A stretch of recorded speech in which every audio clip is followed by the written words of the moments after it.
council people that represent their area don't live in their area as their primary.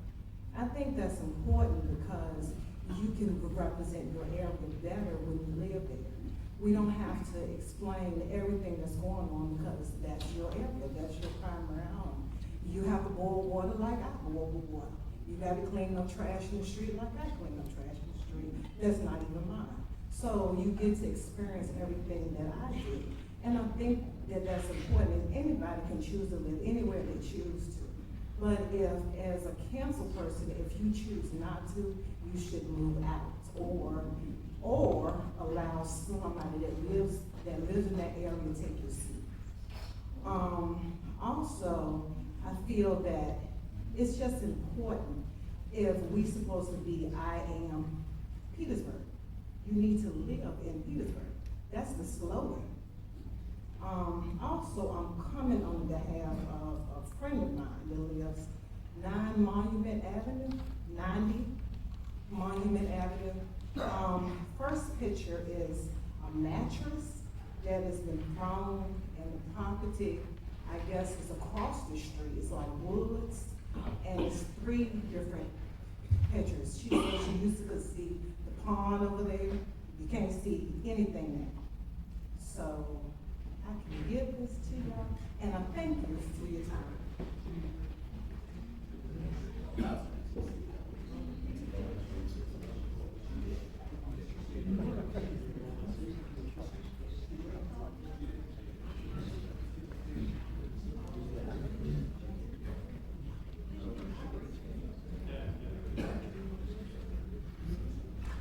Ms. Boyd, could you state your address for the record, please? 2047 Warren Street, and I don't have no problem with my councilman. Thank you. Okay, thank you. Thank you, ma'am. Ms. Williams? Just for a point of clarification, the state code and the city charter do require all members of council to be residents of the city of Petersburg and residents of the ward they serve. So at least all the members sitting at this table have satisfied that requirement. Just for clarification for the public, if someone does not live in the city of Petersburg, they're not eligible to be on council. Next, thank you. Next, we'll roll on to Ms. Marlo Green.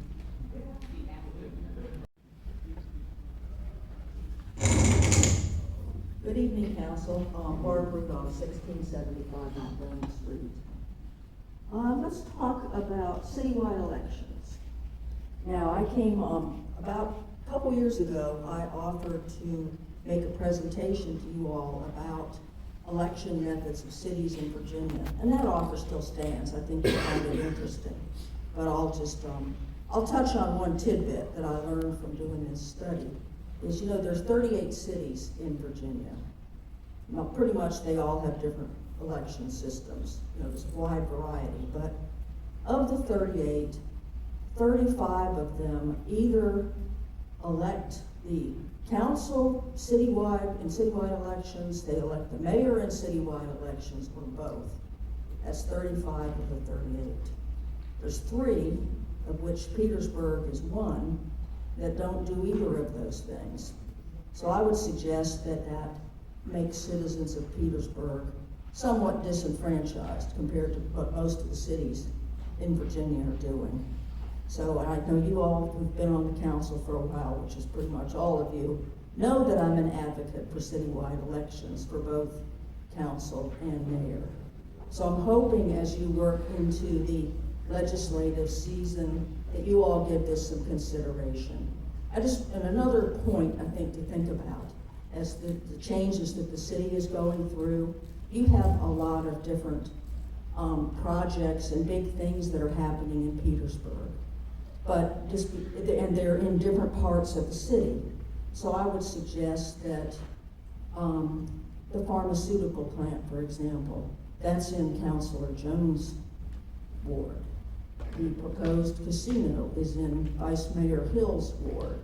The Virginia Avenue School project is in Councilor Meyer's ward, just to give a few examples.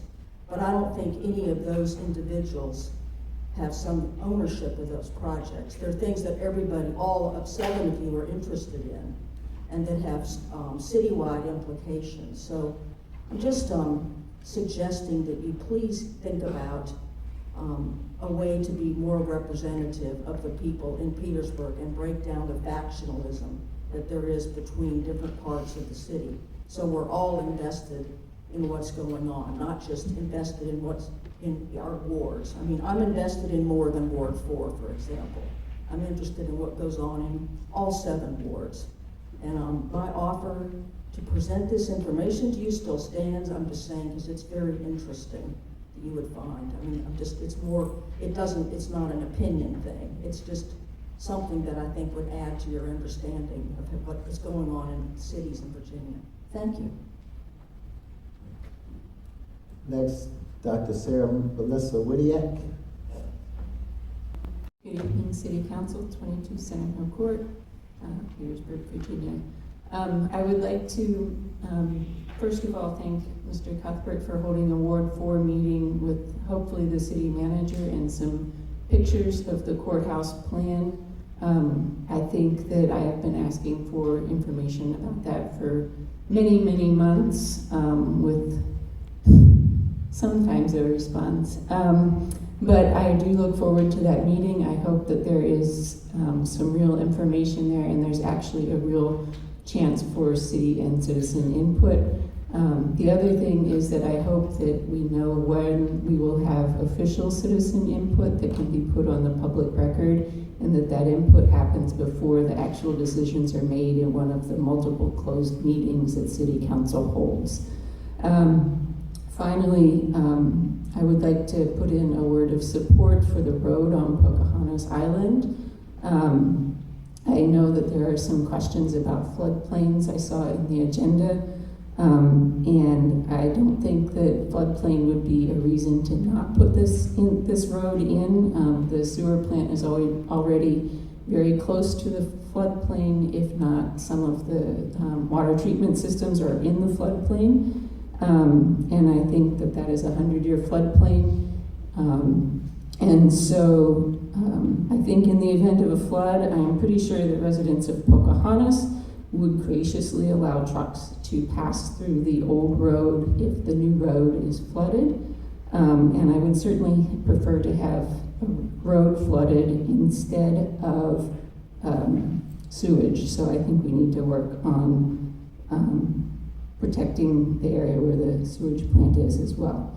But the thing that concerns me really, in Pocahontas, we have a very special place for our citizens, and the focus in the request in the ordinance resolution and hearing request by Mr. Altman says that this is being looked at as an opportunity for economic investment. But I think that what you will find is that if you're really concerned about citizens, you'll take the steps to ensure that the residents themselves are protected from flooding.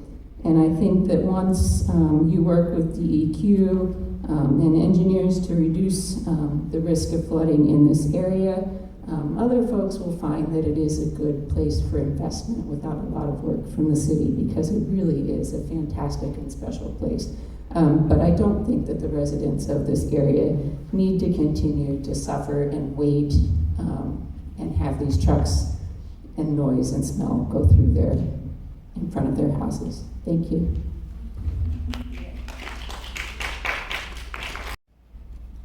Karen Leitch, 737 Saponi Street, Pocahontas Island. Good evening. Good evening.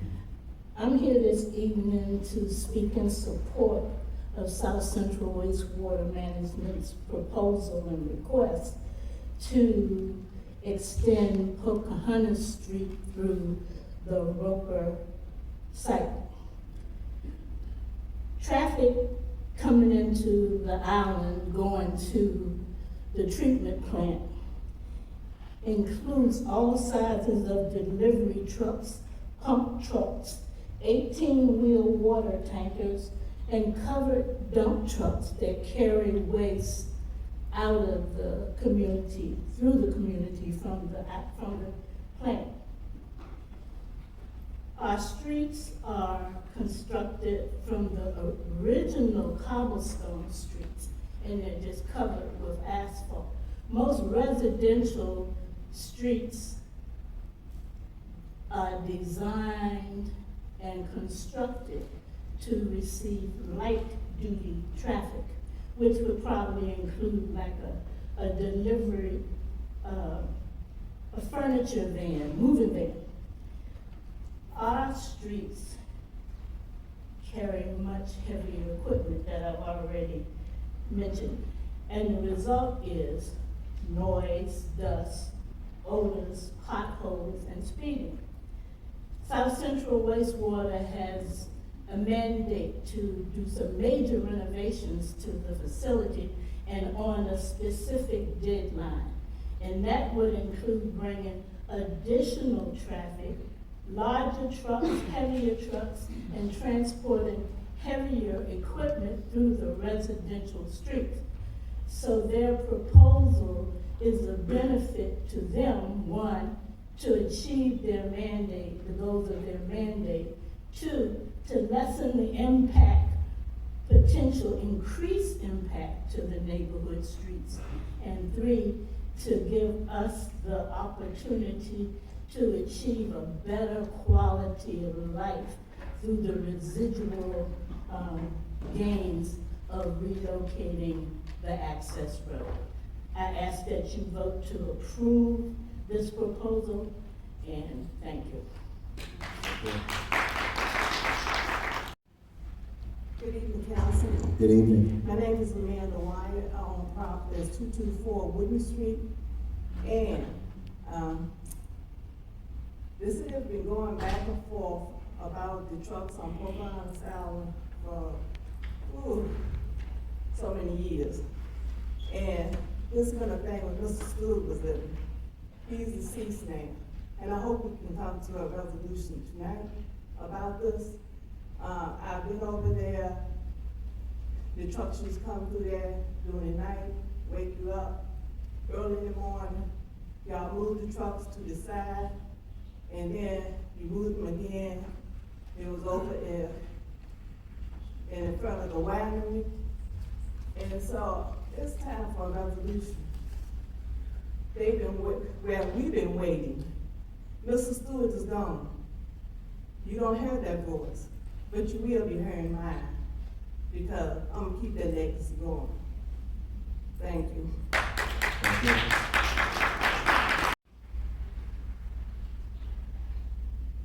Presentation, okay. All right, great, good evening, City Good Council, evening. Mr. Mayor, City Administration. So tonight I'm gonna give a succinct overview of the South Central Wastewater Authority's proposed road. You go next page. The proposed road actually includes a shared use path, which is that yellow highlight there. So you go ahead and move on, sorry. So addressing traffic and environmental impacts on Pocahontas Island Historic District. For those citizens of Petersburg that are unaware, the South Central Wastewater Authority provides clean water to the city of Colonial Heights, Chesterfield County, Dinwiddie, Prince George County, and the city of Petersburg. Those, the wastewater treatment plant is actually located on Pocahontas Island. If you're unfamiliar with Pocahontas Island, that is one of the oldest African-American communities. It was actually free people lived in Pocahontas Island many moons ago. So as far as the reason why this road is coming into play is because there's going to be some upcoming treatment plant upgrades, which will significantly impact the traffic that we see in the neighborhood. Currently, there are roughly about 15 to 20 trucks. When I say trucks, I'm not talking about pickup trucks. I'm talking about heavy trucks, those that carry that waste to the treatment plant along with the 18-wheelers. There's also dust, sediment, and pollution issues on Pocahontas Island, which affects our air quality and the cleanliness of it. Also, the existing roads cannot handle the weight capacity of these heavy trucks and tractor trailers. It wasn't built for that. And then lastly, there's a residential inconvenience as it relates to entering and exiting your home. Next page. So what is the solution? Well, the solution is a new road. That new road will be fully funded by the South Central Wastewater Authority. Will not cost any locality a dollar. Now, this proposal is actually going to go down the widest street within Pocahontas Island Historic District. Right now, those trucks, the current route goes down Saponi, down to Ross Street. Ross Street is one of the narrowest streets on Pocahontas Island. So you're fighting to get out of your driveway.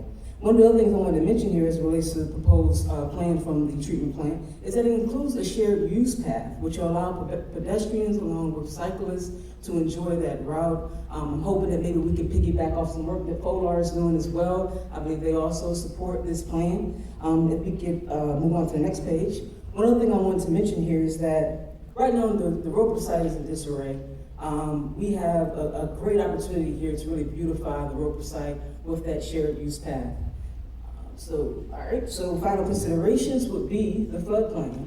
Floodplain itself, like I said, we can overcome that, debunking the floodplain 100 years. A 100-year floodplain has a 1% chance of actually flooding, which is 3 days in a year. The 500-year floodplain is 0.2%, which is less than 1 day. So what am I asking for today? What we need as a community and as a city at large is a motion, a second, go to the next sheet. A motion, a second, and a majority vote. What we're asking for is the following language. We move that City Council approve the proposed road extension presented by the South Central Wastewater Authority, contingent upon the road's construction being in full compliance with applicable local, state, and federal regulations. I'd like to thank you all so much. I'm gonna leave with my mantra. I'm no longer accepting the things I cannot change. I'm changing the things I cannot accept. Angela Davis. Thank you. But we let it go today. We know that you were here, but we just want everybody to know that for future meetings, that's part of the rules of the public comment period is they say no speaker will be permitted to speak on any item scheduled for consideration on the regular docket. This item is on the regular docket, but we let you all make your presentations. Okay, we just did hear you. So next is Pamela Sharp-Jones. Yes. Before we got too far down the road on the public comment period, I just wanted to clarify something that was said by a prior speaker. I think they'd mentioned that, to their knowledge, in only 3 cities is the mayor appointed by council, and the rest of the cities throughout the state, they're elected in general elections. And the manager and I were talking because we're both from former localities where the mayor is actually appointed by city council. And so that was odd to hear 3. And I looked it up in the handbook that is published by Virginia Municipal League. And of the 38 cities, according to this, 22 cities is direct election, but the remaining 16 council actually appoints the mayor. So it's a little less than half, but it's not 3. It's pretty substantial. It's called always do your homework. Appreciate that, James. All right, next, Ms. Pamela Sharp-Jones.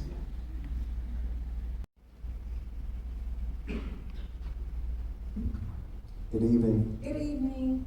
Hi, everybody. Doing great. Say your name and address for us. Karen Stevens, 226 Grove Street. Thank you. I got your message received, which you said when the rest of my fellow residents came up here. I just want to kind of paint a vision.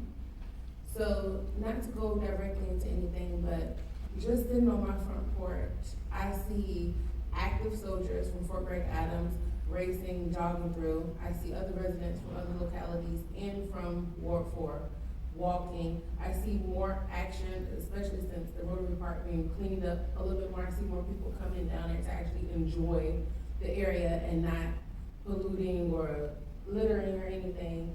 I'm seeing it become more of a shared space, more of a home. It's hard to really have that vision or that picture when you don't live there and see it every day, but it's nice when you're in that ecosystem with everybody and you're feeling the community and you can just, hey, shop at this person or check on someone or offer a random soldier a water bottle and, you know, everyone connects and it's becoming more home. So it's frustration with the trucks, it's frustration with the trail and stuff not being maintained, but baby steps. We really just want to make it more something that we all can enjoy.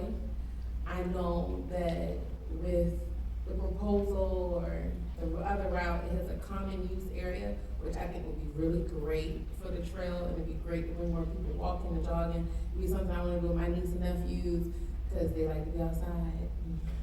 Why not walk somewhere that's safe and not a lot of a tight street, like the street I live on is just tight. It's not as bad, it's just tight. So, I appreciate the trail and, everything that you guys can do toward that. I appreciate you visiting this topic tonight. And it is a vision for Pocahontas being more of home and then comfortable for other people who come to visit too. Some people literally just come and take a picture at the sign and leave. I haven't seen it, but it's nice. I'm still new here. Thank you. Thank you. Okay, that is the end of our public comment period. You don't say something, you got parents, brothers and sisters and children living without closure, and then end up dying without closure because some of y'all out there know what happened. You see something, say something. You know something, say something. They need your help. They cannot do it all by themselves, especially solving a murder or a crime that you were there to witness. All right? The finance department, you're always here.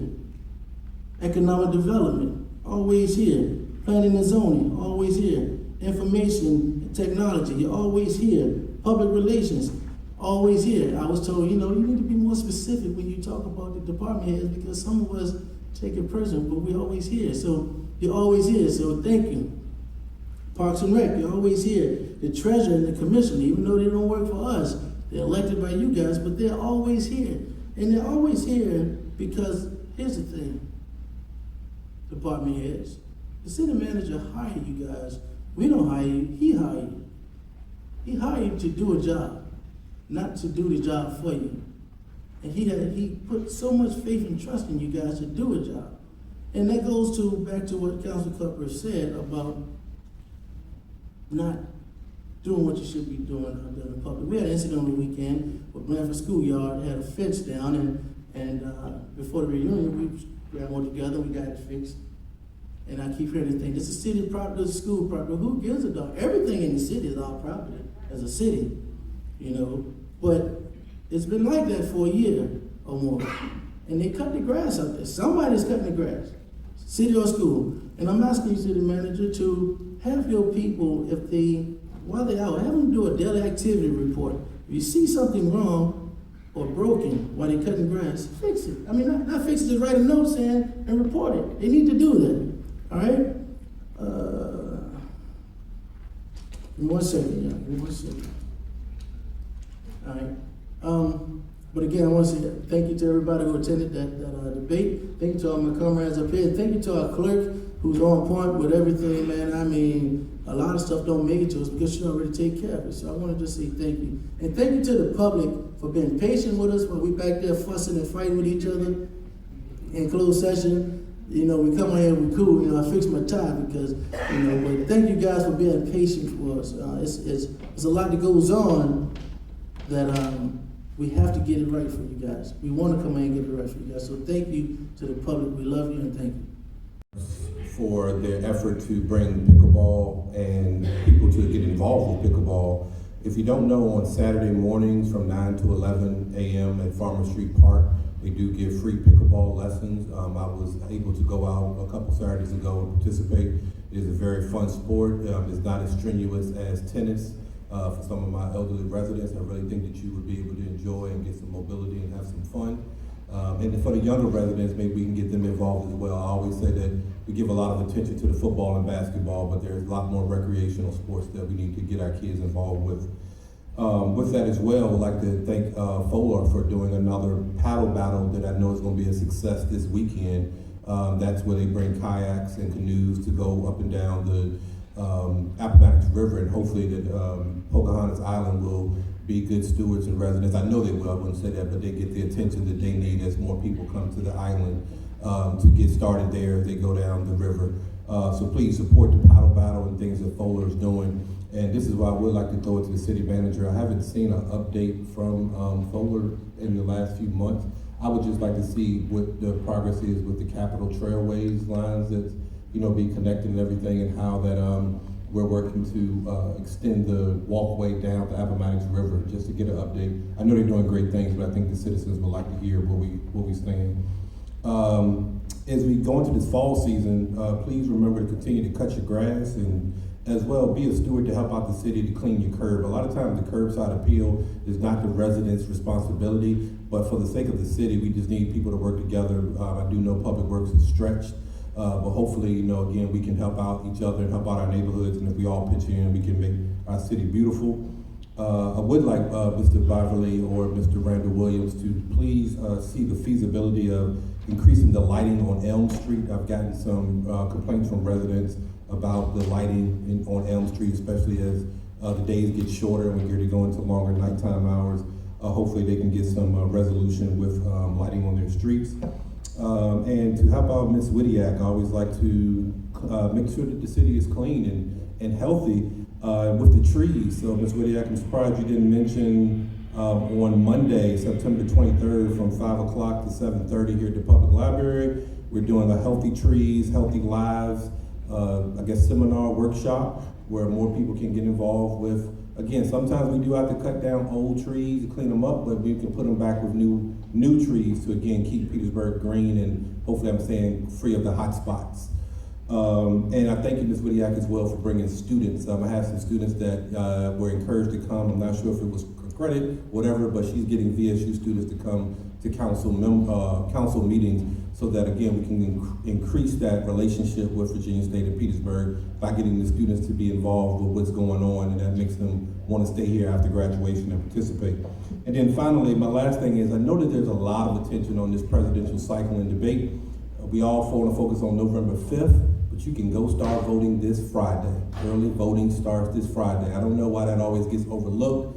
Go vote early. You don't have to wait for the hoopla and the craziness that might occur. It's not going to occur in Petersburg on November 5th, but I'm sure in other big cities. I don't know why we just don't understand that early voting. I think we do, but we don't get it out more to publicize that early voting does start this Saturday. This Friday. So please, if you feel inclined, go out and vote early. Thank you very much. At the last meeting, I always sit here with my head on my hand listening, but some folks seem to think that we're sitting up here high as hell. I have to know I don't have time to get high, so take your picture out and take it again. But I just want you to know I don't get high, never did get high, and don't want to get high.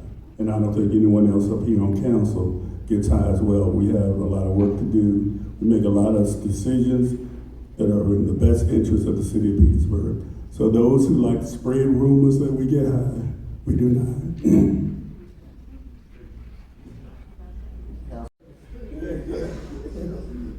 I want to live longer. September the 29th, Ward 6 I'm gonna have a little get together, one that lives in Ward 6, so anyone that lives in the city of Petersburg, you're welcome to come out to Farmer Street around 3 o'clock on the 29th of September. I want to give a shout out to Amy. She was instrumental in the blackout at Petersburg High School, where the teachers and the students all wore black on Friday and to the game. And it seems that there's a little school spirited going on at Petersburg High School, so I encourage anyone that have the time to come out and support them on Friday nights at their football games. Also, on Sunday, it was a softball tournament. It was really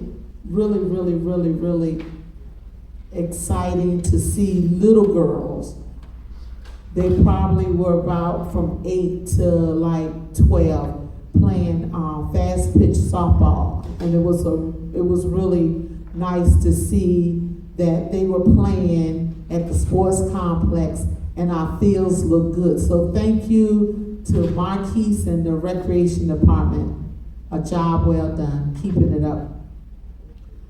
On a sad note, my bonus brother, Clarence Claiborne, his wife LaShawn Claiborne, my sister Georgiana Claiborne, his mother Daisy Claiborne, his 2 sons CJ and Cam. Words cannot express the sadness that we have. Clarence Claiborne, drowned on Friday in Tennessee. And he was just a remarkable person. And I just want each and every one of you to continue to pray for his wife, his 2 sons, his mother, and his entire family. One of his sons is in college in New York, and the other one is in the 10th grade. But he was truly a great athlete here in the city of Petersburg, a great person, an awesome father, and a great husband. Just continue to lift his family up in prayers. Thank you. Good evening, everyone. I went to see his wife today and talk to her, so it's been rough for all of us. They happen, to live in my ward, dear friends of ours. So, good evening, everyone. A couple of things.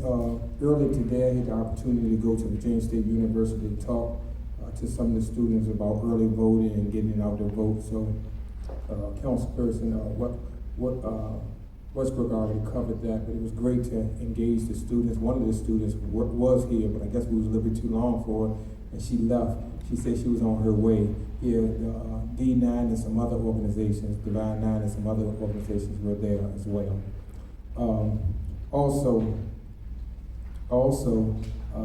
Just want to speak just real clearly and plain about, let's try to speak well about our city as best as we can. We take a lot of blows, meaning the city at all. We can handle it up here, but I'm just talking about the city at all. And as a whole, that we speak well about our city, because if no one else will speak well of you, you should speak well of yourselves. And that was some good news today. I don't know if you all heard it, but all that financial, it was just great news to hear our bond rating up. It was great news to hear that we can borrow money. It was just great news that things are going in the right direction. And I know we still have challenges that we have to deal with, but some of that comes with you all coming to the mic, letting us know, and also calling the city and your council person when you see things out of order. When you see something, say something. That's not just with crime, but that's like with a mattress. Like the young lady said, she saw a mattress, so she came here and wanted to let us know about it. It's on the street if something is out of order. And also, I believe it is an ordinance, and you can correct me if I'm wrong, that the curbside does belong to the citizens. So you are responsible for the curbage. At one time you wasn't, but you are responsible for the curbage that's at your residence or what have you. So let us try to continue to keep our streets and our city clean the best that we can. So I'd like to leave you all with this. If something is going on, please say something. Let your council person know, let somebody know in the city. Even if you have to stop a police officer or something, I'm pretty sure they get it to the right person. Thank you, Mr. Mayor. Together for, we just want to mention the Blanford Parade, and they did a great job representing the city there for the parade. The week before, Sheriff Crawford had an exciting re-entry for him. Had a great speaker, Kadreem Brewster, who was he was incarcerated for 18 years, came out and started driving trucks and ran his own trucking company. He's an author, and very inspiring to our kids in Petersburg about the power of second chances and doing what you need to do to get your life together and being a productive citizen. Councilman Westbrook said before, we have the paddle battle coming up this weekend. We did the historic unveiling of the cottage at First Baptist Church, and Councilman Cuthbert, along with Vice Mayor Hill, and I was there. Speaking of Prostate Cancer Awareness Month, we did a proclamation. I'm hosting a prostate awareness event at Virginia State on Thursday from 5 to 7 at Douglas Wilder Hall. So encourage everybody to come out, especially the men or your brothers or uncles or people who needs to have that stern talk to about going to the doctors. We heard earlier about the passing of one of my dear friends, Clarence Claiborne. We're definitely keeping his family in our prayers. And we also lost a warrior last week too, one of our historians here in Petersburg, Mr. Lucius Evans. had his funeral on a Saturday, which really made me think to, one of the conversations during the public comment period, which was about the whole, the ward system. Lucius Edwards and Jackie Kidd was always staunch supporters of why we have the ward system here in Petersburg, and that was to have representation of everybody here in Petersburg. And that's something that nobody is touching, and it was there here to make sure that the city is diverse, and we have a diverse council. And if you go back to a few senators ago when those conversations was going, I remember the senator at the time, Senator Dan, said, there's no way in the world we touching this city council with the amount of strides that you all are making in the right direction. There's no need to have that conversation. And again, when we go outside of this city, the amount of praise that you guys get for the work that you've done here is astounding. And that's why it's important to keep this team going. And I want to go back to something that Mr. Williams had said earlier. What was about the number of, because sometimes Petersburg is always portrayed that we're like the alien doing something outside of the box as far as how things is ran here. It's always trying to cast a down or negative spell. How many localities is it that do an elected council ward system So according to the handbook published by Virginia Municipal League, there are 38 cities, 16 of them council appoints the mayor, the remaining have direct elections of the mayor. Exactly, so that's why we always want to make sure that the facts are the facts. And this is not up to debate. This is my section. You spoke and now I'm speaking. Now you are disturbing a public meeting right now, and I expect you to respect my time. It's like I said before, we always go on with these things. We have council elections and everything this year, and everybody up here work their butt off. And I'm gonna be a staunch supporter of the work that you all are doing, and don't want anybody to be condemned or criticized for the work that this body has done. Like Vice Mayor Hill said earlier, it's proven by Davenport the strides that we're making, and we're gonna keep persevering. We're gonna keep pushing. We're gonna keep taking this city into the future with a bright future, with bright possibilities, and we will not be disturbed by any of the lies and manipulation. Keep that stuff on social media and the following, and you have your platform to spread whatever lies and things that you want to do. But this is all about facts and about moving the city of Petersburg forward. And just like something that Councilman Jones says, we up here building our next generation of talent, so we won't have to be here forever because of what's been going on ever since I've been here. When I got on the city council, I wasn't even expected to even be here this long. But what happens is all of the negativity of people wanting to push to condemn your work here on council makes the good people say, well, I don't even want to do that because I don't want to deal with that lady and those folks. And that's what's hurting the city of Petersburg now, getting the leadership at the table. So if you want to change something, get up, run for something, be a part of something to help improve the city of Petersburg. That concludes the business or reports from mayor, members of the city council. Next is item 12, items removed from consent agenda. There are no items tonight. Next is item 13, finance and budget report. No items tonight. Next is item 14, unfinished business, which is the extension of Pocahontas Street through the Roper site. Councilman Cuthbert. Thank you. I have a Microphone. on right-of-way extension to city staff, and whereas several community discussion meetings were held, wherein citizen feedback was received from the residents of Pocahontas Island and others, and whereas council voted to delay the construction of the right-of-way extension to allow for exploration of economic development proposals for the Roper site, and whereas city council is supportive of the proposal absent the existing of any environmental or other state or federal legal regulatory impediments. Now, therefore, be it resolved that City Council approves the Pocahontas right-of-way extension as proposed in Agenda Item 14A, contingent upon there being no environmental or other state or federal legal or regulatory impediments to completing the project as proposed by the South Central Wastewater Authority. Vice Mayor Hill? Second motion. All right.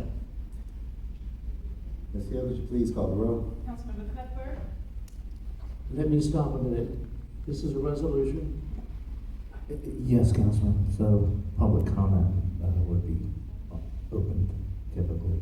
We need to open the floor to public comment. Yes. Okay, all right, we'll open the floor for public comment. This is on the Pocahontas Street extension through the Roper site. And I think Ms. Marlo Green, come on up.